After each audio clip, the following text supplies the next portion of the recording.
Warahmatullahi wabarakatuh. Halo semua, perkenalkan nama saya Nurul Komariah, Stanbuk 130 2019-0342, kelas B4, mata kuliah Kecerdasan Buatan Fakultas Ilmu Komputer, Prodi Teknik Informatika Universitas Muslim Indonesia. Adanya saya di sini untuk memaparkan soal tentang algoritma jaringan saraf tiruan. Nah, algoritma kali ini yang akan saya angkat yaitu algoritma LV-Key. Sebelum masuk ke soal, saya ingin teman-teman mengetahui terlebih dahulu apa sih LVK itu. Nah, LVK atau Learning Vector Quantization adalah suatu metode pelatihan pada lapisan kompetitif yang akan belajar secara otomatis untuk mengklasifikasikan vektor-vektor input ke dalam kelas-kelas tertentu. Kelas-kelas yang dihasilkan tergantung pada jarak antar vektor-vektor input. Jika ada dua vektor input yang hampir sama, maka lapisan kompetitif akan mengklasifikasikan kedua vektor input tersebut ke dalam kelas yang sama. Kelas sekarang kita akan masuk pada soal. Nah, di sini kita memiliki soal yang berbunyi diketahui 10 buah input vektor yang terbagi menjadi dua kelompok data sebagai berikut. Nah, ini data-datanya. Nah, kita disuruh untuk membuat metode pelatihan LVK untuk mengklasifikasikan dua kelompok data tersebut. Sebagai nilai awal dipilih learning rate 0,04 dengan pengurangan sebesar 0,2 kali learning rate dan maksimum epoch 8. Di sini saya memilih inputan pertama dan inputan ketiga untuk dijadikan sebagai inisiasi bobot. Sedangkan 8 sisa lainnya akan saya jadikan sebagai data yang dilatih. Nilai-nilai yang ditentukan di awal pelatihan yaitu learning rate 0,04 dengan pengurangan sebesar 0,2 kali learning rate dan maksimum epochnya adalah 8. Nah, sekarang kita akan menghitung epoch pertama dengan data kedua. Data kedua yaitu 011010. Pertama yang akan kita lakukan yaitu menghitung jarak pada bobot. Nah, jarak pada bobot pertama yaitu 1,414 dengan rumus sigma W1 dikurang X2 pangkat 2. Jadi kita inputkan nilainya, lalu kita mendapatkan hasilnya. Yang selanjutnya yaitu bobot kedua dengan rumus sigma W2 dikurang X2 pangkat 2. Setelah saya inputkan datanya, saya mendapatkan hasil 1,732. Jarak terkecil berada pada bobot pertama. J sama dengan 1,414. Nah, kita bulatkan jadi 1. Target pada data kedua 1. Karena target dan jarak sama, maka perbaikan bobot W sama dengan W1 baru sama dengan W1 lama plus learning rate kali X dikurang W1 lama. Bobot ke 1 baru. Nah, di sini saya mendapatkan nilai bobot 0,96, 1, 0,04, 0, 1, dan 0. Selanjutnya data keempat. Nah, data keempat saya mendapatkan jarak pada bobot pertama yaitu 2 dan bobot kedua 1,732. Jarak terkecil berada pada bobot kedua dengan nilai J sama dengan 1,731. Nah, kita bulatkan menjadi 2. Target pada data keempat yaitu 1. Nah, berarti target tidak sama dengan jarak. Maka perbaikan bobot menggunakan rumus W1 baru sama dengan W1 lama dikurang learning rate dikali X dikurang W1 lama. Nah, bobot baru yang saya dapatkan yaitu 0,92, 1,04, 0,016, minus 0,04, 1, dan 0. Data kelima. Nah, pada data kelima saya mendapatkan jarak pada bobot pertama yaitu 1,731.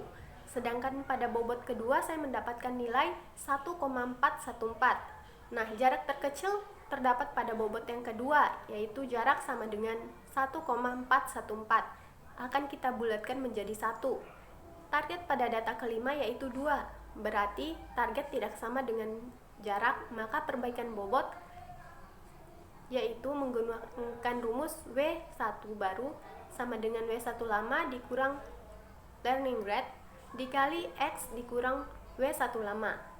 Bobot ke 1 baru saya mendapatkan nilai 0,95, 1,04, 0,00166, minus 0,056, 1,04, dan minus 0,04. Selanjutnya data ke-6. Di sini saya mendapatkan jarak pada bobot pertama yaitu 1,731, sedangkan pada bobot yang kedua saya mendapatkan nilai 1,414. Jarak terkecil berada pada bobot yang kedua. Jarak sama dengan 1,414. Kita bulatkan menjadi 1. Target pada data ke-6 yaitu 2. Karena target tidak sama dengan jarak, maka perbaikan bobot menggunakan rumus W1 baru sama dengan W1 lama dikurang learning rate kali X dikurang W1 lama. Nah, pada bobot yang baru saya mendapatkan nilai 0,948, 1,082, minus 0,0382, minus 0,078, 1,0416, minus 0,0816. Selanjutnya data ke-7. Pada data ke-7, kita akan menghitung menggunakan bobot yang kedua. Jadi, yang tadi terakhir adalah bobot pertama ya. Sekarang kita akan menggunakan bobot kedua. Nah, di sini saya mendapatkan jarak pada bobot pertama yaitu 2,235. Sedangkan bobot pada yang kedua 1,414. Jarak terkecil kan berada pada bobot yang kedua nih. Jadi target kita pada data ke-7 yaitu 1. Nah, berarti kan target sama dengan jarak nih.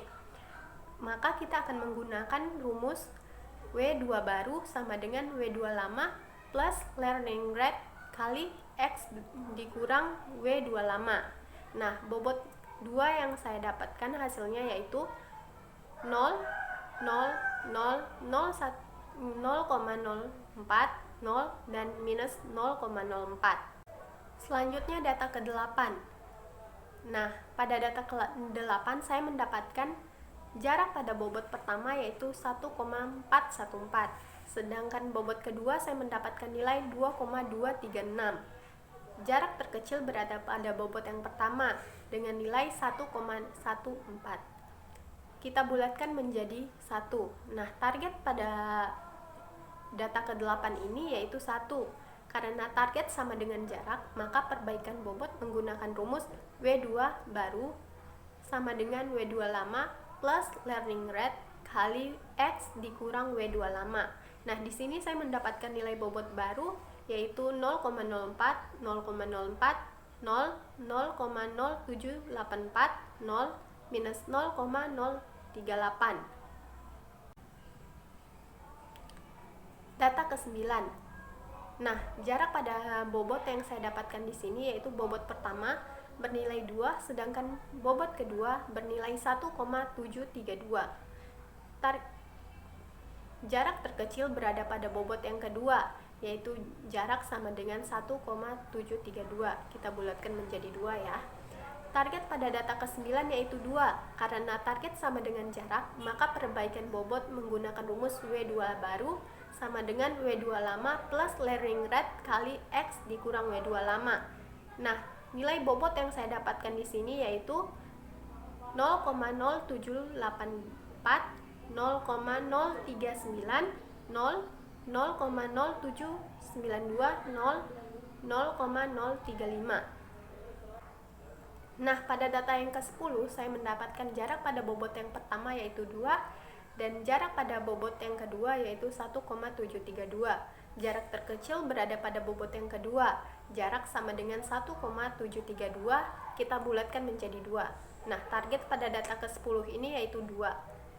Karena target sama dengan jarak, maka perbaikan bobot akan kita gunakan rumus W2 baru sama dengan W2 lama tambah learning rate kali X dikurang W2 lama. Nah, bobot baru yang saya dapatkan yaitu 0,0752, 0,07, 0,04, 0,832, 0,04, dan 0,0433. Nah, kan sekarang kita sudah menyelesaikan epoch yang pertama. Jadi, nilai learning rate-nya akan berkurang. Nah, sesuai dengan rumus, learning rate sama dengan learning rate dikurang 0,2 kali learning rate sama dengan 0,04 dikurang 0,2 kali 0,04. Hasilnya sama dengan 0,032. Proses ini dilakukan hingga mencapai epoch yang ke-8 menggunakan cara yang sama. Misalnya setelah tercapai epoch yang ke-8 diperoleh bobot akhir sebagai berikut. Yang pertama atau bobot yang pertama dengan nilai 0,837, 1,005, 0,0032, 0,017, 1,011, 0,0532. Sedangkan bobot yang kedua kita mendapatkan nilai 0,065, 0,52, 0,2, 0,711, 0,121, 0,011. Nah, setelah nilai bobot yang pertama dan bobot yang kedua kita temukan, kita melakukan pengujian. Nah, di sini saya mengambil data ke-8 untuk dilakukan pengujian. Sebenarnya teman-teman bisa mengambil data yang lain juga, tapi di sini saya menggunakan data yang ke-8. Nah, jarak pada bobot yang pertama kita menggunakan rumus sigma X8 dikurang bobot yang pertama. Nah, kita inputkan nilai X8 dan nilai bobotnya. Saya mendapatkan hasil 1,4168 pada bobot yang pertama. Sedangkan pada bobot yang kedua, saya mendapatkan nilai 1,56204. Jarak terkecil pada bobot yang pertama, sehingga input tersebut termaksud dalam kelas yang pertama. Sekian yang dapat saya paparkan, lebih dan kurangnya mohon dimaafkan. Wabillahi taufik wal hidayah. Wassalamualaikum warahmatullahi wabarakatuh.